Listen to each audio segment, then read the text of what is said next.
Bernoulli's theorem बेटा ये कहता है किसी भी इनकम्प्रेसिबल और नॉन विस्कस लिक्विड के लिए, मतलब आइडियल लिक्विड के लिए, स्ट्रीमलाइंड फ्लो के लिए, वो जो अभी क्रॉस सेक्शंस दो बनाए थे ना, दोनों क्रॉस सेक्शंस पर अभी तक आपने पढ़ा A1 V1 बराबर A2 V2 है। अब आप पढ़ेंगे इन्हीं दोनों क्रॉस सेक्शंस पर total sum of the energy will be same. यहां पर तीनों एनर्जी बराबर दूसरे वाले क्रॉस सेक्शन पर तीनों एनर्जी। कुछ समझ में आ रहा है? The sum of all energy at one cross section will be equal to the sum of all energies in second cross section. कुछ समझ आया? मतलब it is based on energy conservation. So total energy of the fluid which is flowing in a tube will be always constant at a particular cross section. हर एक cross section पर तीनों energies का सम कैसा होगा? कांस्टेंट। एक energy बढ़ेगी तो दूसरी अपने आप घट जाएगी। समझ आया?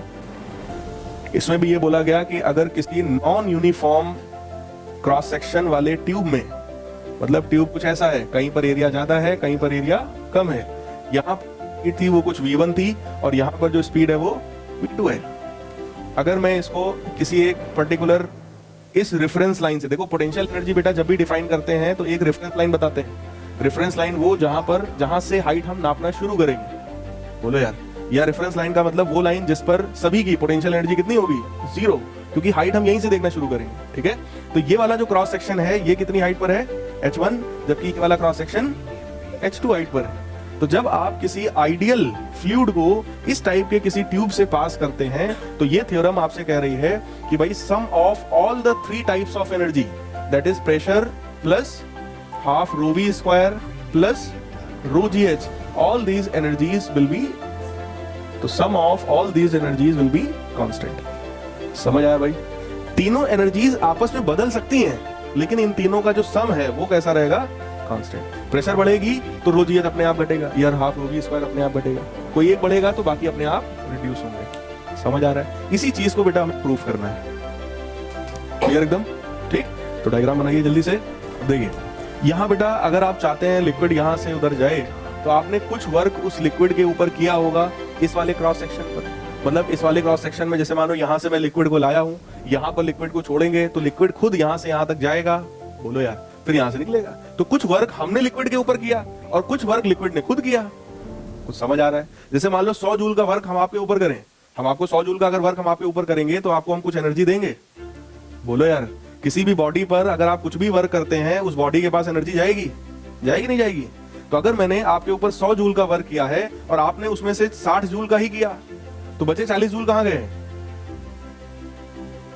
कहां गए? आप ही के पास है ना भाई। हमने आपको 100 रुपए दिए, आपने उसमें से 60 खर्चा किया तो 40 कहां गए? जेब में। बोलो यार, ऐसा होता होगा कई लोगों के साथ? नहीं होता? तो कहने का मतलब यहां पे फिलहाल वही हो रहा है। आप इस ट्यूब के पहले क्रॉस सेक्शन पर आपने कुछ वर्क किया है। कितना वर्क किया होगा जरा बताओ? बताओ। Work done on liquid at first cross section, या उस क्रॉस सेक्शन का मैं कुछ नाम लिख दे रहा हूं, इसको P बोल दे रहा हूं, इसको Q बोल दे रहा हूं। ठीक है, work done on liquid at P। तो P पर जो हमने वर्क डन किया होगा लिक्विड पर, वो बोलो कितना होगा भाई? वर्क डन का मतलब क्या? Force into displacement. फोर्स कितना है यहां पर? फोर्स कितना होता है? Pressure into area. फोर्स, तो प्रेशर कितना है वहां पर? P1 into A1। डिस्प्लेसमेंट बेटा कितना होगा? E1 लिखने का मतलब पर यूनिट। इसका मतलब ये क्या है? This is work done on the liquid at P per unit time, या यहीं पे लिख लो work done per unit time on the liquid at P। सही है? वो वर्क डन की वैल्यू कितनी हुई? P1 A1 V1। फिर आप लिखेंगे work done per unit time by the liquid eight Q। बोलो यार, work done per unit time by the liquid. Liquid ने जो काम किया होगा वो कितना? यहाँ का प्रेशर कितना? कुछ P2, यहाँ का एरिया A2 और यहाँ की स्पीड P2। तो मैं लिख रहा हूँ यहाँ का प्रेशर हम लोगों ने माना है P1 और यहाँ का प्रेशर कितना माना है? P2। समझ आ रहा है? कोई डाउट तो नहीं इसमें? कुछ वर्क हमने किया, कुछ वर्क लिक्विड ने खुद किया, तो नेट वर्क डन कितना हुआ? Net work done on liquid, बताओ भाई, नेट वर्क डन कितना होगा? P1 A1 V1 minus P2 A2 V2। This is equation number 1। Minus बेटा इसलिए किया, हमने कुछ वर्क इसके ऊपर किया, कुछ इसने किया, तो बचा कितना? 100 जूल हमने इसके ऊपर किया, ठीक, तो 100 जूल की एनर्जी इसको मिली, उसमें से 60 जूल का इसने खुद वर्क किया, तो कितना बचा अभी? 40 जूल। वो 40 जूल अभी इसी लिक्विड के पास है। बात समझ में आया? ठीक, तो कहने का मतलब P1A1V1 minus P2A2V2, this is the net work done on the liquid. बात समझ में आ रही है? इतना वर्क डन अगर लिक्विड के ऊपर अभी है, तो ये कहीं ना कहीं से एनर्जी आ रही होगी। बोलो यार, समझ पा रहे हो कि नहीं? ये जो एक्स्ट्रा इसके अंदर एनर्जी ये जो बची है, वो एनर्जी कहीं ना कहीं से आ रही होगी, या उसका कुछ ना कुछ कन्वर्जन हो रहा होगा किसी ना किसी फॉर्म में। वही चीज हमें देखनी है। तीन ही टाइप की एनर्जी होती है, प्रेशर, काइनेटिक और पोटेंशियल। प्रेशर की बात हमने यहाँ पे किया है, ठीक है। प्रिंसिपल ऑफ कंटिन्यूटी क्या कहता है? A1V1 बराबर A2V2, और A1V1 जो ये है, ये क्या है? एरिया इंटू वेलोसिटी क्या है? वॉल्यूम पर यूनिट टाइम। बोलो यार, है कि नहीं है? वॉल्यूम को क्या मास अपॉन डेंसिटी लिखा जा सकता है? तो ये क्या हो गया? This is mass upon density पर यूनिट टाइम। इसी चीज को मैं यहां पर यूज कर रहा हूं, तो हम लोग क्या लिखेंगे?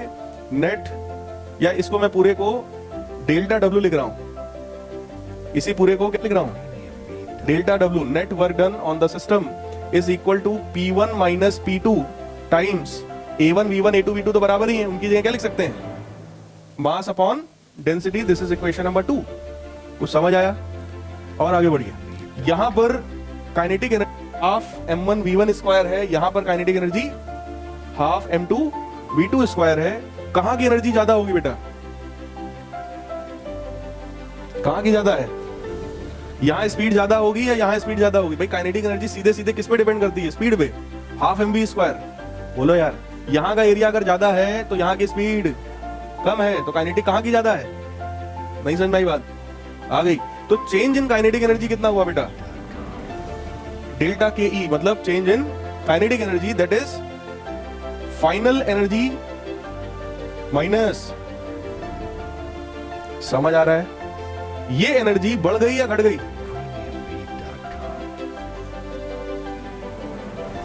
काइनेटिक एनर्जी किधर की ज्यादा है? यहां की ना, तो बढ़ गई या घट गई? बढ़ गई। सो ये क्या है? This is total increase in kinetic energy. समझ आया? पोटेंशियल के बारे में बताओ, नहीं समझ आया?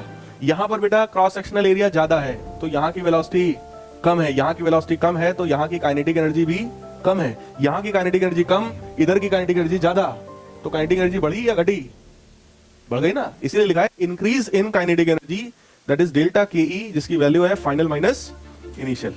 पक्का एकदम? अच्छा ये बताओ, जो मास पर यूनिट टाइम होगा, जो मास पर यूनिट टाइम है, जिसको आपने इधर M1 और इधर M2 लिखा है, क्या वो दोनों अलग अलग होंगे या सेम होंगे? भाई इस फार्मूले में हमने जो M2 और M1 लिखा है, क्या वो सेम है या वो अलग अलग है? जितना लिक्विड यहां पर यूनिट टाइम में आया है, बोलो उतना ही लिक्विड यहां से यूनिट टाइम में जाएगा। इसका मतलब ये जो M1 और M2 लिखे हो, ये दोनों भी क्या है? सेम है। तो इन दोनों को मैं क्या लिख सकता हूं? Half mv2 square minus potential energy के बारे में बताइए। डेल्टा पोटेंशियल एनर्जी, मतलब change in potential energy. Potential energy पहले की ज्यादा है या बाद की? पहले की। इसका मतलब पोटेंशियल एनर्जी बढ़ गई घट गई? सो mg h1 माइनस h2, और इसमें क्या हुआ है? Decrease. So decrease in potential energy. ये इक्वेशन नंबर 3 और 4। अब बेटा सोचना जरा ध्यान से, काइनेटिक एनर्जी बढ़ गई, पोटेंशियल एनर्जी घट गई, तो there will be net remaining energy on the liquid. और वही एनर्जी किसके इक्वल है? ये जो वर्क डन हमने निकाला। यहां पर अब हम लोग आगे क्या निकालने वाले हैं या क्या लगाने वाले हैं, वो ये है, work done on the liquid is equal to total change in energy of liquid. Total change in energy of liquid. इसको भी अगर हम पूरा लिख दें, तो net work done on liquid. भाई लिक्विड पे जो आपने नेट वर्क किया था, कितना वर्क किया था? 100 जूल का वर्क हमने लिक्विड पर किया, 60 लिक्विड ने कर दिया, बचा कितना? 40। वही 40 एनर्जी, जो 40 जूल की एनर्जी है, वही तो लिक्विड के पास है। बोलो यार, तो वो 40 इसके बराबर है, that is the total change in energy of the liquid. अब एनर्जी में कितना चेंज हुआ लिक्विड के? तो आप कहेंगे सर वर्क डन तो हुआ है P1 minus P2 times m by rho, that should be equal to kinetic तो बढ़ गई और पोटेंशियल डिक्रीज हो गई, तो इन दोनों में क्या निकालना पड़ेगा हमको? डिफरेंस। वो डिफरेंस कैसे आएगा? Half m v2 square minus v1 square minus mg h1 minus h2। इसमें जितने 1 वाले टर्म है वो एक तरफ करिए और जितने 2 वाले टर्म्स हैं वो सब एक तरफ करिए। m से m पूरी इक्वेशन में देखो कैंसिल। इवन मैं रो का मल्टीप्लाई भी कर सकता हूं पूरे में, कर सकते नहीं? तो क्या बनेगा? p1 minus p2 is equal to half rho v2 square minus v1 square minus rho g h1 minus h2। देखिएगा ध्यान से, p1 वाले सब टर्म्स एक तरफ करिए। p1 ये माइनस का है, इधर आएगा तो half rho v1 square plus ये फिर से माइनस का है, बोलो यार, इधर आएगा तो सो रो g h1 इक्वल टू ये इधर गया तो पॉजिटिव हो गया, ये पहले से पॉजिटिव है, plus half rho v2 square ये माइनस और ये माइनस क्या हो जाएगा? प्लस सो रो g h2। ये h1 यहां की हाइट है। अब जरा ध्यान से देखो, क्या यही प्रूफ करना था? Sum of all the energy at first cross section is equal to sum of all the energy at second cross section. तो फिर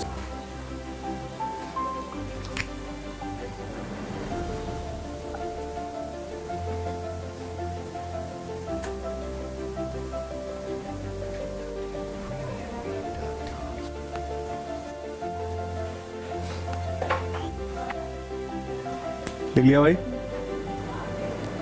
लिखो लिखो जल्दी लिखो।